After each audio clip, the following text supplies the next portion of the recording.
My boss fired me 3 days before my pension vested after 29 years with the company. Budget constraints, he said, sliding a severance agreement across the table. Sign by tomorrow, or get nothing. I thanked him for the opportunity, and left without argument. That evening, I made a single phone call. How long have you been with us, Melody? 29 years, is it? David Langston leaned back in his leather chair, his voice eerily casual. That's quite the accomplishment. 29 years and 362 days to be exact, I replied, my stomach nodding as I noticed the manila folder on his desk. In all my years at Grantwell Manufacturing, I'd never been called into a director's office on a Friday afternoon. Something was wrong. I'm Melody Reynolds, 61 years old, and until 5 minutes ago, I was the senior compliance officer at one of St. Paul's largest manufacturing companies. I've spent nearly 3 decades ensuring that Grantwell operated within legal parameters, documenting irregularities, and standing firm when others wanted easy solutions to complex problems. My pension was set to fully vest on Monday, just 3 days away. The milestone I'd worked my entire adult life for was within reach. David slid the folder across his polished desk. Due to budget constraints, we're letting you go. His eyes never met mine. Effective immediately. The room seemed to tilt slightly. Budget constraints? Grantwell had just announced record profits last quarter. This is your severance package, he continued, tapping the folder with his manicured finger. Sign by tomorrow or get nothing. HR will escort you to clean out your desk. I should have felt anger, shock, perhaps even the urge to plead. Instead, a strange calm washed over me.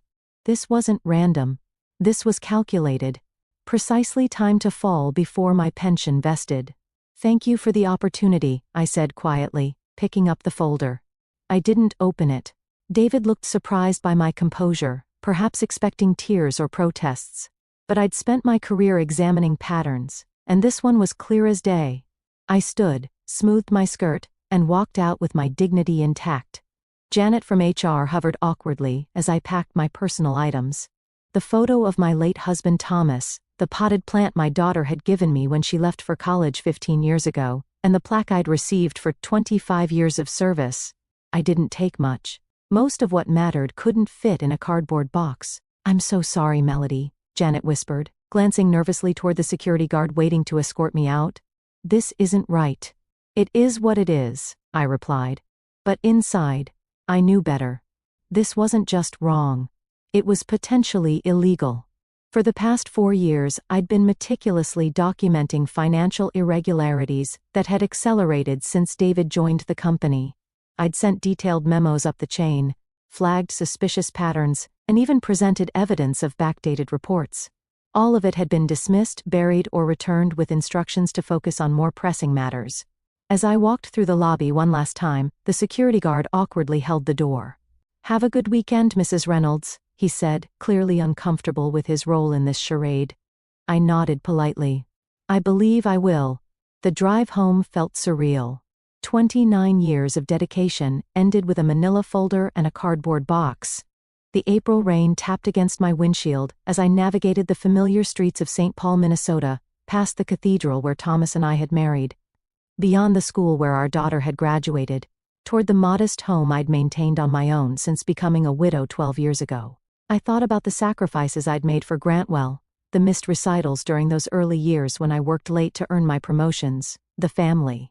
Vacations cut short when compliance emergencies arose, the countless evenings spent reviewing documentation that nobody else had the patience to examine. I'd given the company my prime years, believing in the security that my pension would eventually provide. When I pulled into my driveway, I sat quietly for a moment, allowing myself to feel the weight of what had happened. David Langston had been with the company just 6 months. He'd arrived with a reputation for streamlining operations, which typically meant cutting costs at any price. I'd known we would eventually clash when I refused to certify compliance on his latest cost-cutting initiative, a measure that skirted several regulatory requirements. What I hadn't anticipated was how quickly and ruthlessly he would move to eliminate me. Inside, I made myself tea and sat at my kitchen table, finally opening the severance package. The terms were insulting. 3 months' salary in exchange for waiving all rights to future claims against the company. No pension, no healthcare continuation, No acknowledgement of nearly 3 decades of service. Just a check and a legal trap designed to silence me. The document required my signature by 5 p.m. tomorrow. They were counting on fear and desperation to make me sign quickly without consulting anyone. This wasn't standard practice. It was a targeted effort to rob me of what I'd earned. I set the papers aside and walked to my home office, where I kept my personal records. Behind a row of family photo albums set a fireproof lockbox, my insurance policy. For 4 years I'd been bringing home copies of troubling financial documents, keeping detailed notes of conversations, and saving emails that outlined patterns of misconduct, not because I planned to use them, but because my professional instincts told me something wasn't right. I opened the box and reviewed its contents. Loan applications with falsified data, quarterly reports with manipulated figures, emails instructing staff to backdate quality control certifications. It was all there. Over 1,000 pages of evidence showing systematic fraud that had accelerated under David's direction. I'd reported every issue through proper channels, only to be ignored or sidelined. I reached for my phone, scrolling to a contact I hadn't called in years. Gregory Santos had been Grantwell's chief financial officer before leaving to work for the Securities and Exchange Commission. He'd always respected my diligence even when others found it tedious. It's time, I thought, as my finger hovered over his name. The next morning, I woke with purpose. After speaking with Gregory for nearly 2 hours the previous evening, I had a clear path forward. I dressed carefully in the navy suit I reserved for important meetings, as if preparing for battle. In a way, I was. Gregory had listened intently as I outlined the situation and described the documentation I'd collected. His response was measured but resolute. "This isn't just wrongful termination, Melody. Based on what you're describing, Grantwell could be facing serious securities violations. The timing with your pension, that's just the tip of the iceberg." He'd explained the whistleblower protections available through the SEC and arranged for me to meet with his team on Monday morning. "Don't sign anything," he'd cautioned, "and secure those documents somewhere safe." I spent Saturday morning making copies of everything, organizing the evidence chronologically, and preparing a detailed index. The work kept my mind focused, preventing the anger and hurt from overwhelming me. By noon, I had 3 identical packages ready. One for the SEC, one for my personal records, and one that would serve as leverage if needed. My phone rang several times throughout the day. Janet from HR, David Langston, even the company's general counsel. I let each call go to voicemail, listening to their increasingly urgent messages. "Melody, we need that paperwork signed today." David's voice was tense. "I can come by and pick it up if that helps." The legal counsel was more direct.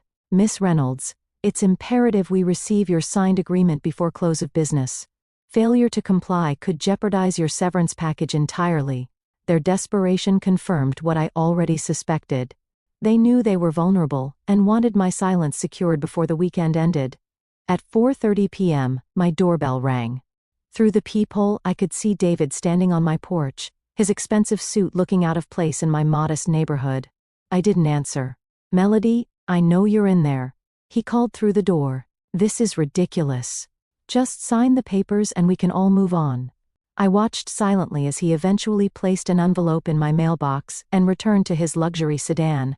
Only then did I retrieve it, another copy of the same agreement with a handwritten note. "Final opportunity. Signed by 9 a.m., Monday." That evening, my daughter called for our weekly chat. Elizabeth was concerned by the strange tone in my voice. "Mom, what's going on? You sound different."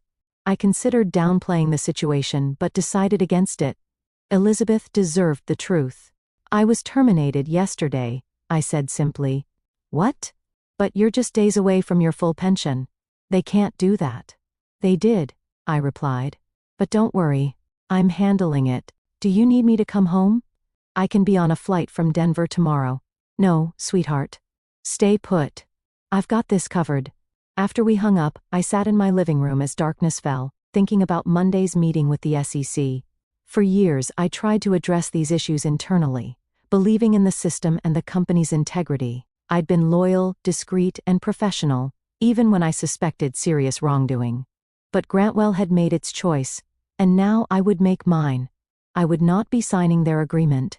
I would not be silenced.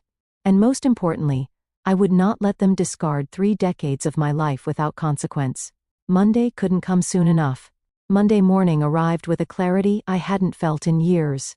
I dressed carefully, placed my documentation in a secure briefcase, and drove downtown to the Federal Building where Gregory had arranged our meeting.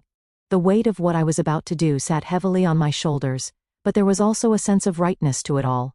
The SEC offices were understated but imposing, all glass partitions and hushed conversations.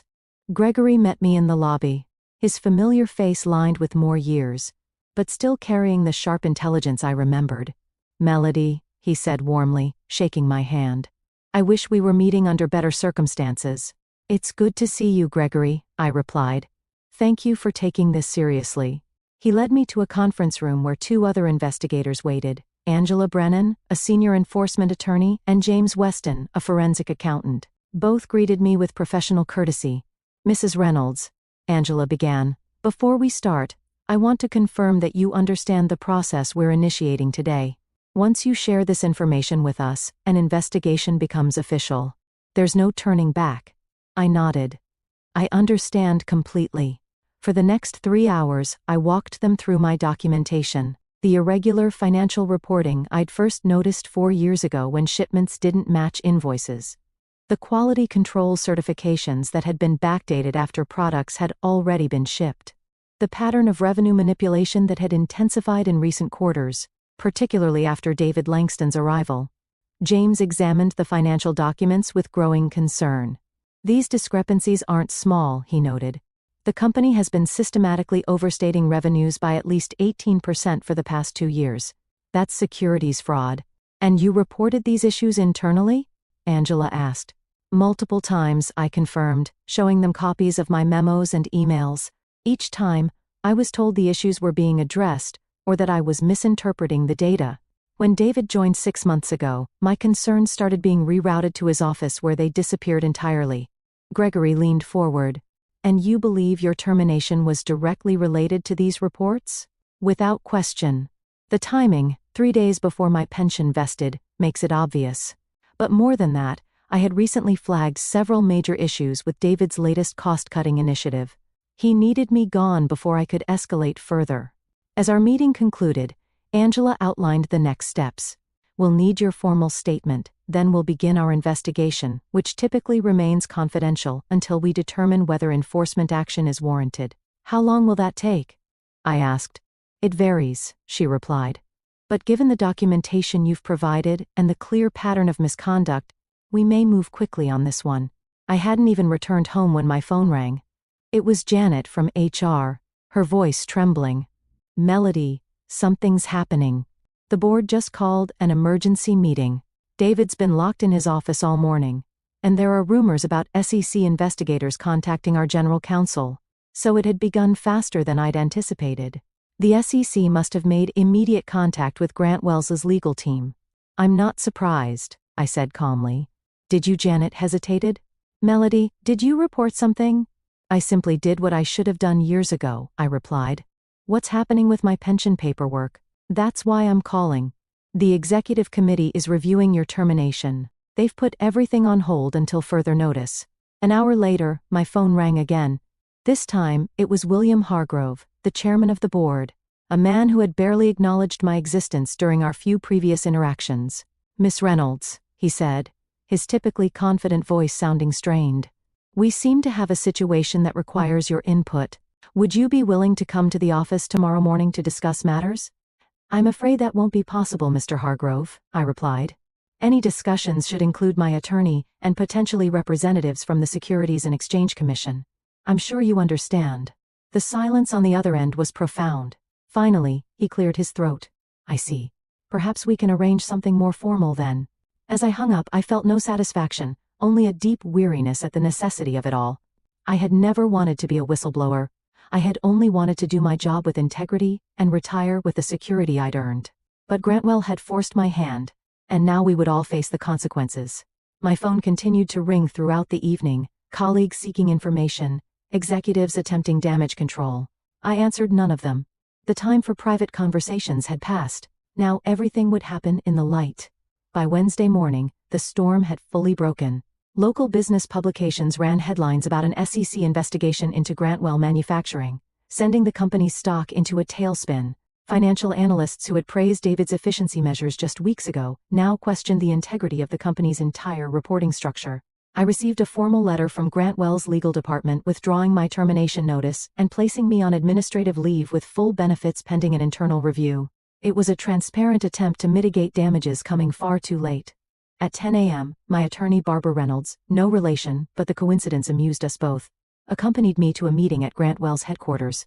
The same security guard who had escorted me out on Friday now nodded respectfully as we entered.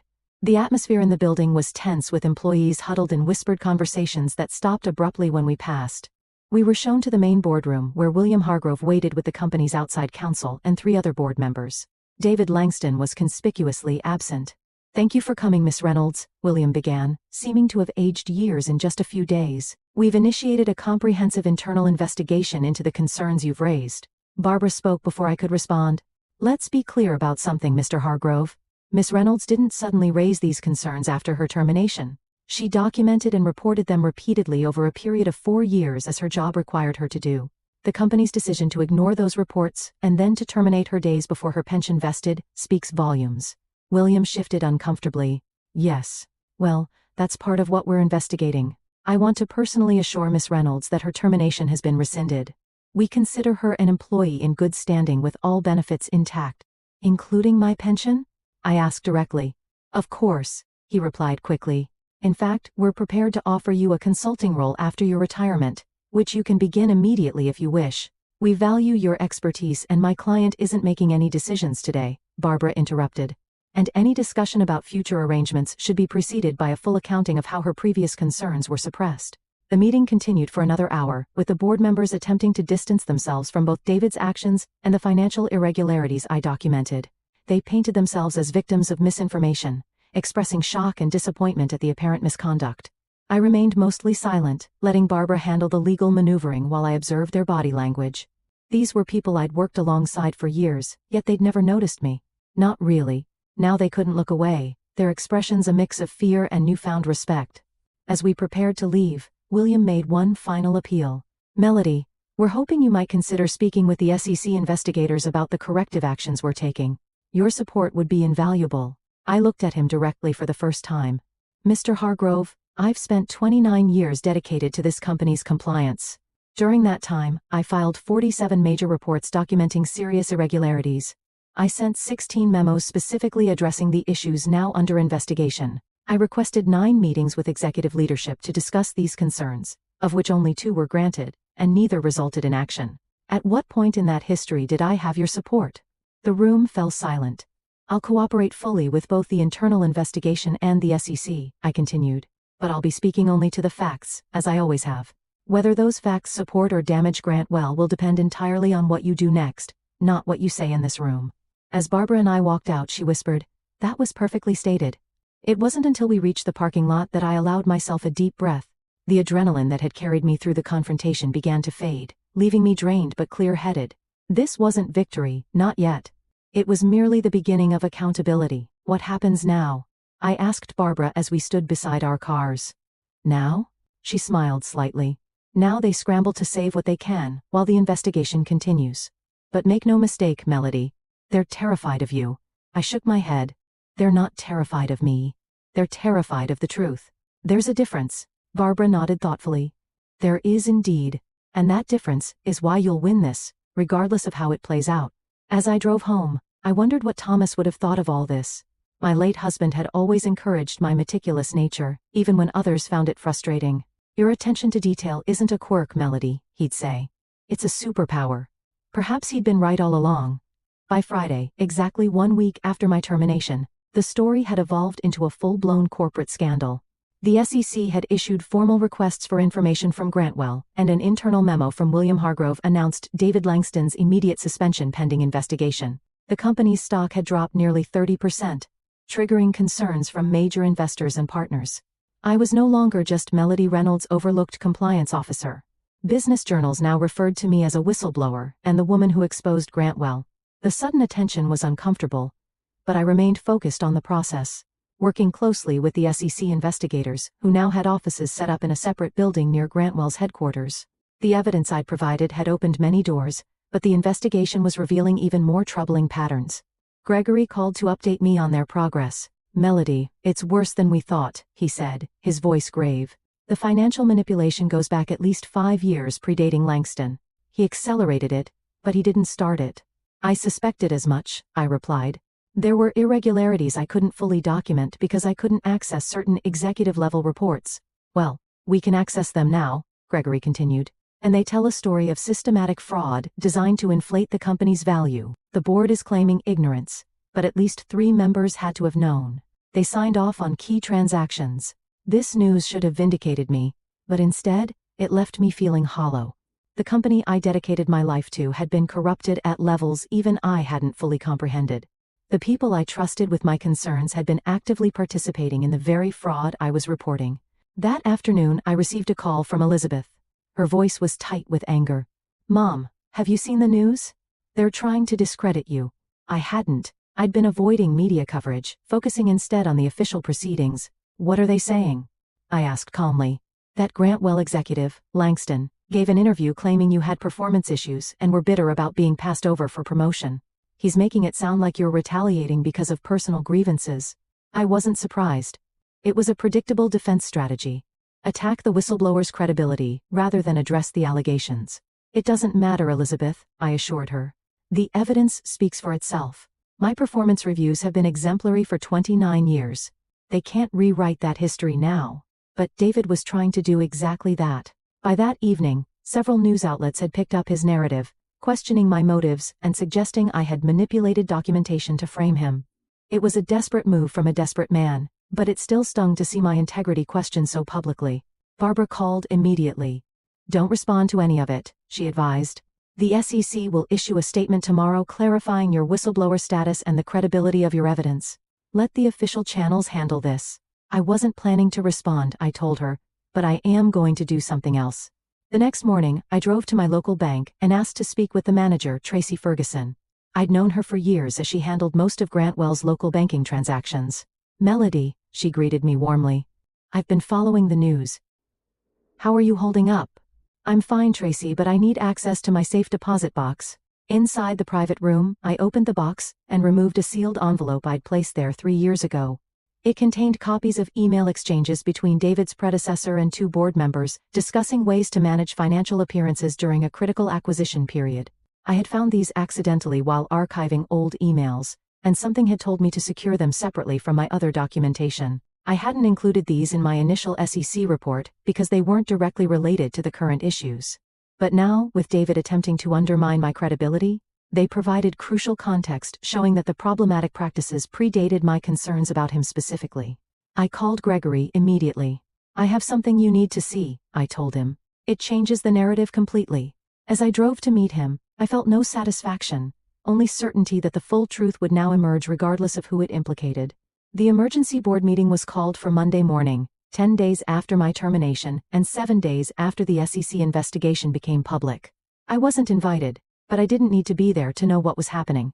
The additional documentation I'd provided had accelerated the investigation dramatically, implicating not just David, but multiple board members in a years-long pattern of financial manipulation. Gregory called me from outside the meeting room. "It's chaos in there," he reported. "The SEC enforcement team just presented their preliminary findings. 3 board members have resigned on the spot. David is trying to claim he was following established practices, but no one's buying it anymore." By noon, Grantwell issued a press release announcing a leadership restructuring and full cooperation with regulatory authorities. The carefully worded statement confirmed the resignation of 4 board members, including William Hargrove, and the termination of David Langston for cause. The company's stock, already battered, dropped another 12%. That afternoon, my phone rang. It was Janet from HR again. "Melody, the interim CEO wants to meet with you. Tomorrow, if possible." The interim CEO was Patricia Donovan, the former chief operating officer who had always treated me with professional respect, if not warmth. I agreed to the meeting but insisted it take place at my attorney's office. When Patricia arrived the next day, she looked exhausted but determined. "Melody, I won't waste time with pleasantries," she began. "The company is in crisis, and you're at the center of it. Not because you did anything wrong, but because you were the only one who consistently did what was right. She slid a folder across the table, eerily similar to the termination paperwork David had presented just 11 days earlier. This officially rescinds your termination, reinstates your employment retroactively, and confirms your full pension vesting, she explained. It also includes an additional compensation package recognizing the difficulties you've experienced. I opened the folder. The compensation package included a sum equal to 5 years of my salary, full healthcare coverage for life, and a formal apology from the board. We're also establishing a new corporate ethics division, Patricia continued. We'd like you to help design it as a consultant after your retirement. Your experience is invaluable. I closed the folder without commenting on the offer. And David Langston? The board members involved? Patricia's expression hardened. Criminal charges are expected. The company will not be defending them. Justice, it seemed, had finally arrived at Grantwell Manufacturing. 6 months later, I sat in a federal courtroom watching as David Langston and 2 former board members entered guilty pleas to securities fraud charges. The man who had so casually ended my career now looked diminished in his dark suit, his arrogance replaced by defeat. Our eyes met briefly as he turned to leave, and I saw recognition there. Not of me specifically, but of what I represented. The consequences of his actions, personified. The Grantwell scandal had become a case study in corporate governance failures and the crucial role of internal compliance. I had declined the consulting position with the reorganized company, choosing instead to work with regulatory agencies to develop better whistleblower protocols. My story had inspired other compliance officers to come forward with their own documentation of corporate wrongdoing, creating a ripple effect across industries. The SEC had awarded me a substantial whistleblower payment, 15% of the penalties assessed against Grantwell. Combined with my pension and the settlement, I had more financial security than I'd ever imagined possible. I'd established a scholarship fund for women pursuing careers in corporate ethics and compliance, naming it after Thomas. Elizabeth had relocated to St. Paul to be closer to me, bringing my 2 grandchildren with her. We spent weekends together at my new lakeside home, building memories I'd missed while working all those long hours. One evening, as we sat watching the sunset over the water, Elizabeth asked a question that caught me off guard. "Mom, do you regret staying at Grantwell all those years given how it ended?" I considered this carefully. "No," I finally answered. "I regret that it was necessary to expose them, but I don't regret my work there. Integrity isn't just about being honest when it's easy. It's about maintaining your principles even when, especially when, it costs you something." Elizabeth nodded thoughtfully.